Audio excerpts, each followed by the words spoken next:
نبی کے گستاخ اگر یہ سمجھتا ہے کہ خیر ہے تو خیر نہیں ہے۔ ابو جہل بدر کی وادیوں میں تڑپ تڑپ کر ختم ہو گیا۔ عتبہ اور شیبہ جو گستاخیاں کرتے تھے، ایک بار میرے آقا صلی اللہ تعالی علیہ وسلم نے صرف اتنا کہا، اے مولا تو اپنے شیروں میں سے کوئی، تو اپنے کتوں میں سے کوئی کتا اس پر چھوڑ دے۔ حضور پاک صلی اللہ علیہ وسلم کی دعا تھی۔ اور پھر وہی عتبہ اور شیبہ جو گستاخیاں کیا کرتے تھے، ایک شیر ان کے اوپر ایسا حملہ آور ہوا کہ ٹکڑوں میں بدل دیا۔ اور پھر نبی پاک صلی اللہ علیہ وسلم کو اذیت دینے والا ولید بن مغیرہ، جس کو قرآن نے کہا ہے یہ ولد الزنا ہے، زنا سے پیدا ہوا، اور ایک اسود تھا جس کا نام اسود بن وائل ہے، آس بن وائل ہے، اسود بن عبد المطلب ہے۔ یہ وہ نام میں بتا رہا ہوں جس کے لیے یہ آیت نازل ہوئی، انا کفیناک المستہزئین۔ یہ مذاق اڑاتے تھے میرے آقا کا، بار بار مذاق اڑاتے تھے۔ ایک بار جبرائیل امین آئے، عرض کیا یا رسول اللہ آپ فکر نہ کریں، یہ جتنے مذاق اڑانے والے ہیں ان کے لیے اللہ نے مجھے بھیجا ہے۔ جبرائیل امین نے ایک بار، وہ طواف کے دوران تھا، ولید بن مغیرہ اس کی طرف منہ کر کے پھونک دیا، حدیث میں موجود ہے۔ ولید بن مغیرہ کے پیروں میں سڑن پیدا ہو گئی، ایسی سڑن کہ جگہ جگہ سے اس کے پیپ نکلتا رہا، اور اسی پیروں کی بیماری میں وہ ہمیشہ کے لیے ختم ہو گیا۔ آس بن وائل یہ بھی حرم میں موجود تھا، جبرائیل امین نے اس کی طرف اشارہ کیا، اس کا پیٹ پھول گیا، لوگوں کو پکارتا تھا، بلاتا تھا، اور پکڑ کر لے جاتے لوگ تو اپنی دیوار سے سر ٹکراتا تھا، مارتا تھا۔ پھر جب سر ٹکرا کر کے ختم ہوا تو اس کے پیٹ میں پیلا پانی بھر چکا تھا۔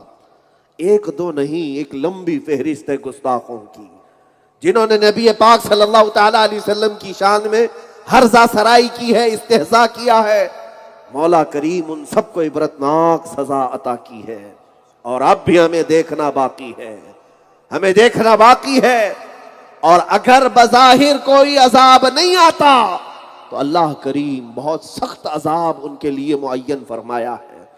لہٰذا اے نوجوانوں، اے میرے عزیزوں، آج تو مجھے عرض یہ کرنا ہے میرے نبی پاک صلی اللہ تعالی علیہ وسلم کے متعلق کہ کائنات میں یہ چند بھونکنے والوں کو اگر چھوڑ دیں تو میں ان لوگوں کی بھی ایک لمبی فہرست رکھتا ہوں جن کا میرے دین اسلام سے تعلق تو نہیں ہے، لیکن میرے آقا کی محبت میں سرشار ہو کر انہوں نے نغمے بھی سنا ہے۔ وہ ہمارے دین سے تعلق نہیں رکھتے۔ جارج برنارڈ شاہ کا نام سنا ہوگا، بہت بڑا ایک فلسفر تھا، ایک بہت بڑا محقق دانشور گزرا ہے انگریز۔ جارج برنارڈ شاہ لکھتا ہے کہ آج کے دنیا میں جتنے مسائل ہیں، بھوکمری ہو، خودکشی ہو، زنا ہو، چوری ہو، ڈکیتی ہو، ان سب کو اگر کوئی حکومت ہو یا کوئی قیادت صحیح کر سکتی ہے تو صرف محمد کی قیادت ہے صلی اللہ علیہ وسلم۔ یہ کون کہتا ہے؟ جارج برنارڈ شاہ کی لکھی ہوئی چیز موجود ہے۔ کہتا ہے اگر محمد آج بھی آ جائیں تو ان کی قیادت میں سارے مسائل حل ہو جائیں گے، سارے مسائل حل ہو جائیں گے۔ یہ وہ لوگ کہتے ہیں جو پڑھے لکھے ہیں، جنہوں نے دیکھا ہے، اس لیے کہ میرے آقا صلی اللہ تعالی علیہ وسلم اس مکہ کی سرزمین میں مبعوث ہوئے تھے جہاں ہر طرح کی برائیاں موجود تھیں، ہر طرح کی خرابیاں۔ تمہیں پتا ہے بچیوں کو زندہ دفن کرنے والی رسم مکہ میں موجود ہے، وہاں پر ماں اور بیٹیوں کو بازار میں لا کر بیچ دینے کی رسم موجود ہے، پیسہ جمع ہو جائے تو جوے میں اڑانے کی رسم موجود ہے، اور شراب 50 سال پرانی جمع کر کے پینا، وہ بھی حرم کے اندر۔ یہ تمام عادتیں ان کے اندر موجود ہے، لیکن 10 سال کا عرصہ نہیں گزرا، 10 سال کا عرصہ نہیں گزرا، جو ڈکیت تھے، جو چور تھے، مکہ کے حالات بڑے مشہور تھے۔ وہاں کے حالات میں کیسا انقلاب آیا، ایک عرب نے آدمی کا بول بالا کر دیا، خاک کے ذروں کو ہمدوش سریا کر دیا، خود نہ تھے جو راہ پر اوروں کے ہادی بن گئے، کیا نظر تھی جس نے مردوں کو مسیحا کر دیا. میرے آقا صلی اللہ تعالی علیہ وسلم کی وہ نظر عنایت تھی, اور غیروں نے یہ پڑھا ہے, تبھی تو کہتے ہیں کہ آج بھی اگر سارے مسائل حل ہو سکتے ہیں وہ نظام مصطفیٰ سے حل ہوں گے, میرے آقا کی قیادت سے حل ہوں گے. جب کسی لڑکی کا ریپ ہوتا ہے, آج بھی کچھ لوگ چیختے ہیں, چلاتے ہیں, ریپسٹ کو موت کی سزا ہونی چاہیے. یہ جس کے گھر کی بچی کے ساتھ ایسا ہو جائے, اس کی ماں سے یا اس کے باپ سے پوچھو تو وہ تو کہتے ہیں ریپسٹ زانی اگر مل جائے تو ہم اسے ٹکڑے کر دیں گے, ہم اسے مار دیں گے, ہم اسے جلا دیں گے. تمہارے جو جذبات ہیں آج سنو, لیکن اسلام نے جب یہ کہا کہ جو بلاತ್کار کرے گا, عصمت دری کرے گا, اسے سنسار کر دیا جائے گا, اس زانی کو ہمیشہ کے لیے ختم کر دیا جائے گا. دنیا کو ایسا لگا تھا کہ اسلام بڑی سخت سزائیں دیتا ہے, اسلام میں جارحیت ہے, تشدد ہے, لیکن وہی جب تمہارے گھر کی بیٹی کے ساتھ ہو جائے تب تم بھی کہتے ہو کہ اس ریپسٹ کو مارنا چاہیے, جلانا چاہیے. فرق صرف اتنا ہے کہ تم صرف اپنی بیٹیوں کی عزت جو سوچتے ہو, میرا مصطفیٰ ہے جو پوری کائنات کی بیٹیوں کی عزت کا خیال کرتا ہے. سبحان اللہ. کائنات کی بیٹیوں کی عزت کا اگر خیال کسی کو ہے تو وہ تاجدار مدینہ کی ذات ہے. جانتے ہو نبی پاک صلی اللہ تعالی علیہ وسلم کی بارگاہ میں ایک نوجوان آیا اور کہنے لگا مجھے زنا کی اجازت چاہیے. میں آج آپ سے خطاب کر رہا ہوں, مجھے پتا ہے ہزاروں کا مجمع یہاں پر, سروں پر ٹوپیاں, چہروں پر داڑیاں لے کر کے آیا ہے. آپ میں نمازی بھی ہیں اور حجازی بھی ہیں, غازی بھی ہیں, مجاہد بھی ہیں, سب ہیں, لیکن بہت سارا یہاں پر ڈپارٹمنٹ کا بھی ایک عملہ موجود ہے, پرشاسن بھی ہے, بہت سارے لوگ یہاں پر ہیں. میں آج کھل کر کے بتانا چاہتا ہوں, آپ بھی سنو نبی پاک صلی اللہ تعالی علیہ وسلم کی تعریف. مصطفیٰ کریم صلی اللہ تعالی علیہ وسلم کے کیریکٹر کیا تھے, اخلاق کیا تھے, اور ایسے عظیم انسان پر جب کبھی کوئی انگلی اٹھاتا ہے تو اس کے ساتھ ہونا کیا چاہیے. آپ اپنے اعتبار سے اس چیز کا فیصلہ کریں.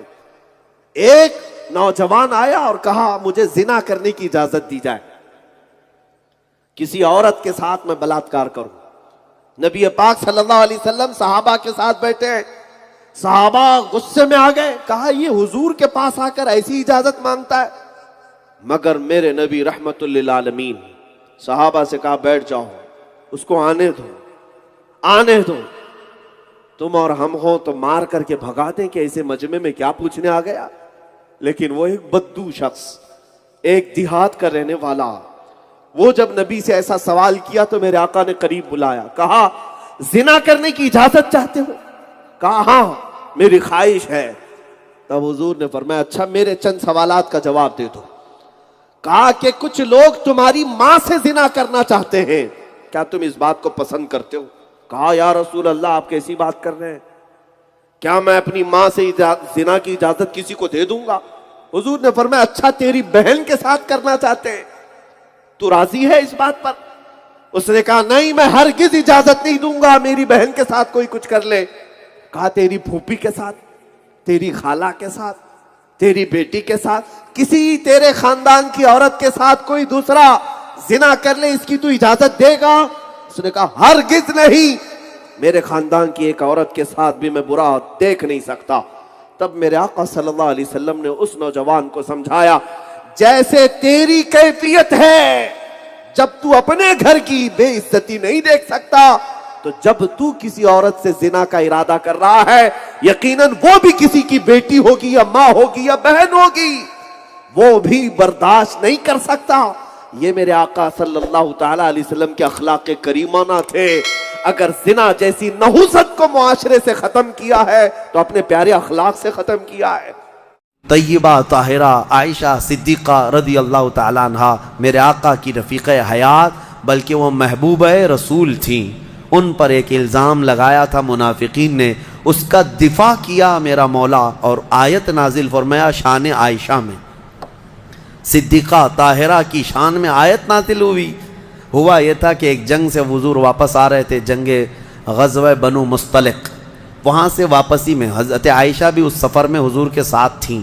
رات کا وقت تھا, ایک جگہ قافلہ رک گیا. تو قافلہ جب رکتا تھا تو اونٹ کے اوپر جو کجاوا, ایک جو ہے حجرے کی طرح بنا دیا جاتا, جھونپڑی بنا دی جاتی تھی جو ام المومنین کے لیے ہوتی تھی, حضور کی ازواج مطہرات پردے میں جاتی تھی, وہ اٹھا کر کے زمین پر رکھ دیا. حضرت عائشہ کی عمر بھی چھوٹی تھی, کم عمر کی تھی, تو وہ بڑی ہلکی بھی تھی. جو صحابہ اٹھاتے تھے اٹھا کر کے رکھ دیتے تھے. رات کا وقت تھا اور وہ وہاں پر سو گئی, کجاوے سے باہر نکل کر کے سوئی. پھر ہوا یہ کہ قافلہ چل پڑا, حضرت عائشہ صدیقہ وہیں رہ گئی. وہ کجاوا اٹھا کر کے جو صحابہ تھے انہوں نے اونٹ پر رکھ دیا, اور یہ سوچا کہ اس میں ام المومنین ہیں, سو رہی ہوں گی, اٹھا کر کے اونٹ پر رکھ دیا, باندھ دیا اور اونٹ چل پڑا, جبکہ ام المومنین کہیں اور سوئی ہوئی تھی. یہ رہ گئی بات. اب قافلہ مدینے کی طرف رواں دواں تھا. پیچھے سے قانون یہ تھا قافلے میں, ایک صحابی بہت پیچھے چلتے تھے کہ قافلے سے چھوٹا ہوا کوئی سامان ہو تو وہ اٹھا کر کے لے کے آ جاتے تھے. کسی کا کچھ بھی رہ جاتا تو وہ حضرت صفوان ایک صحابی تھے, وہ پیچھے چلے آ رہے تھے. انہوں نے دیکھا ام المومنین عائشہ صدیقہ اکیلی تھیں. انہوں نے دیکھتے ہی کہا یہ کیا ہے, انا للہ و انا الیہ راجعون, کیا ہوا ہے. انہوں نے اپنا چہرہ پھیر لیا اور ام المومنین نے پردہ کر لیا. ام المومنین کہنے لگیں کہ قافلہ چلا گیا اور میں رہ گئی, نیند میں تھی. انہوں نے کہا, ان کے ساتھ جو اونٹنی تھی اس پر ام المومنین کو سوار کیا اور نکیل پکڑ کر کے چلتے رہے. اب جب مدینے آئے تو بدمعاش قسم کے, اوباش قسم کے ذلیل منافقین نے ام المومنین پر یہ تہمت لگانا شروع کیا کہ محمد رسول اللہ کی بیوی کسی اور مرد کے ساتھ چلی گئی تھی. نعوذ باللہ. حضرت عائشہ ان کے ساتھ چلی گئی تھی, قافلے سے الگ آئی ہیں. یہ بہت بھدا الزام. اسی کے متعلق قرآن میں آج ہم نے جو سورہ نور پڑھا ہے نا, اس میں ایک آیت ہے, والذین یرمون المحصنات ثم لم یأتوا بأربعۃ شہداء فاجلدوہم 80 جلدہ. اللہ فرماتا ہے جو مومنہ عورتوں پر الزام لگاتے ہیں, تہمت لگاتے ہیں, اور اگر 4 گواہ نہیں لا پائیں گے تو حکم شرع یہ ہے کہ 80 کوڑے مارو ایسے آدمی کو جو تہمت لگایا. اور پھر فرمایا کہ زندگی بھر پھر کبھی اس کی گواہی قبول نہیں کی جائے گی, وہ مردود الشہادہ ہے, اس کی کوئی گواہی نہیں قبول کی جائے گی جو تہمت لگاتا ہے. اب سنو, جب عائشہ صدیقہ رضی اللہ تعالیٰ عنہ مدینے آ گئیں تو یہ باتیں پھیلنے لگ گئیں اور بہت پھیل گئیں. نبی پاک صلی اللہ علیہ وسلم کو بتایا گیا کہ ایسی ایسی باتیں آپ کی زوجہ کے متعلق ہیں. حضور پاک صلی اللہ علیہ وسلم حضرت عائشہ کے پاس آئے, پوچھے عائشہ یہ کیا میں سن رہا ہوں. حضرت عائشہ صدیقہ رضی اللہ تعالیٰ عنہ رونے لگ گئیں. بڑا پیار کرتے تھے میرے آقا ان سے, اور وہ بھی بہت محبت کرتی تھی. حضور پاک صلی اللہ علیہ وسلم نے پھر ہوا یہ کہ حضرت عائشہ سے بات کرنا بھی چھوڑ دیا حضور نے, کہ میں اس وقت تک انتظار کروں گا جب اللہ تعالیٰ کا حکم آ جائے. اب یہ ام المومنین کے لیے کتنا ڈیفیکلٹ اور کتنا سخت مرحلہ ہوگا کہ کائنات کے آقا و مولا جن کی وہ زوجہ ہیں وہ بات نہیں کر رہے ہیں اور گھر پہ نہیں آ رہے ہیں. تو حضرت عائشہ اپنے مائکے چلی گئیں حضرت ابوبکر صدیق کے گھر, تو حضرت ابوبکر صدیق بھی بات نہیں کر رہے ہیں. پتہ نہیں کیا ہوا, لیکن معاملہ کچھ بھی نہیں تھا. آج کے منافقین بھی اس واقعے کو اٹھاتے ہیں اور کیا کہتے ہیں, رسول اللہ کو علم غیب نہیں تھا. اگر غیب کا علم ہوتا تو اتنے دن تک حضور اپنی بیوی کے متعلق تھوڑی نہ خاموش رہتے. اس وقت کے منافق تہمت عائشہ صدیقہ پہ لگا رہے تھے, آج کے منافق جو ہے حضور پاک پر یہ تہمت لگاتے ہیں علم غیب نہیں تھا. سنو, میں دونوں مسئلے حل کرتا ہوں, اس کا حل بتاتا ہوں. یہ صحابہ کا بڑا امتحان تھا. 1 مہینے تک یہ معاملہ چلتا رہا مدینے میں. حضرت عمر فاروق رضی اللہ تعالیٰ عنہ کو حضور نے بلایا, ایک باری باری ہر ایک سے پوچھنے لگے. حضرت عمر سے پوچھا تمہارا کیا خیال ہے عائشہ کے بارے میں, یہ جو تہمت لگائی گئی, یہ جو افواہ ہے. حضرت عمر نے کیا ایمان کا جواب دیا. کہتے ہیں یا رسول اللہ صلی اللہ علیہ وسلم, رب ذوالجلال آپ کے جسم پر مکھی بیٹھنے نہیں دیتا. اگر عائشہ ناپاک ہوتی تو آپ کے گھر کے لیے کیسے قبول کرتا. نکاح تو اللہ نے فرمایا آپ کا, اور کوئی ناپاک عورت آپ کی اہل میں آ کیسے سکتی ہے, وہ اہل بیت ہے. یہ حضرت عمر کا جواب تھا. سیدنا عثمان ابن عفان نے بھی ایسا ہی عشق کا جواب دیا. کہا کہ جس کا سایہ زمین پر نہیں پڑتا اس کی بیوی بدکار کیسے ہو سکتی. اللہ تبارک و تعالیٰ نے محفوظ رکھا. اب جو خواتین صحابیات تھیں ان کو بھی حضور بلانے لگے, پوچھنے لگے عائشہ کے بارے میں کیا خیال. یہ در حقیقت ہے کہ امتحان چل رہا تھا. وہاں جو منافق تھے وہ تو کہنے لگے, جب منافق کون تھے؟ ظاہر وہ مسلمان ہی تھے, حضور کے پیچھے نماز پڑھتے تھے, بڑی بڑی باتیں کرتے تھے, لیکن اندر کیا تھا وہ کیا ہے. جب حضور ان سے پوچھتے آپ کا کیا خیال ہے, آپ کا کیا خیال, کہتے کیا بتائیں, لوگ تو ایسا کہہ رہے ہیں, پتہ نہیں ہو سکتا ہے بہک گئی ہوں گی, کچھ ہو گیا ہوگا. یہ منافقین کے جوابات تھے, یہ منافقین کے جوابات. ایسے بہت سارے لوگ ہیں, ہم کو تو نہیں معلوم لوگ, لیکن لوگ کہہ رہے ہیں ایسا ہوگا. یہ جلانے والا جواب ہوتا ہے. آج بھی ہوتے ہیں اس طرح کے جوابات, ان کو کانفیڈنس کے ساتھ کہنا نہیں ہوتا ہے. اب جو خواتین تھیں ان سے پوچھا گیا تو وہ تو کہنے لگی یا رسول اللہ صلی اللہ علیہ وسلم, عائشہ اتنی چھوٹی ہے کہ وہ آٹا گوندتے گوندتے سو جاتی ہے, روٹی کب پکتی ہے اسے پتہ نہیں ہوتی. تو یہ اونگ آ گئی ہوگی, سو گئی ہوگی, اور اس کا میلان کبھی کسی مرد کی طرف ہم نے نہیں دیکھا. کھیلنے والی خاتون ہے حضرت عائشہ. نبی پاک صلی اللہ تعالیٰ علیہ وسلم نے یہ سب سے پوچھا. اس کے بعد مہینہ بھر گزرنے کو تھا, آیتیں نازل ہو گئی. سورہ نور میں اللہ تعالیٰ نے پوری برات ظاہر فرمائی, ارشاد فرمایا بے شک وہ لوگ جو الزام لگاتے ہیں بغیر کسی سبب کے وہ بڑے ظالم ہیں. ماں عائشہ صدیقہ کی برات میں جب آیت نازل ہوئی, حضور آئے حضرت عائشہ کے گھر. حضرت ابوبکر صدیق کو بتا دیا تھا کہ آیت عائشہ کی برات میں صفائی میں نازل ہو گئی ہے.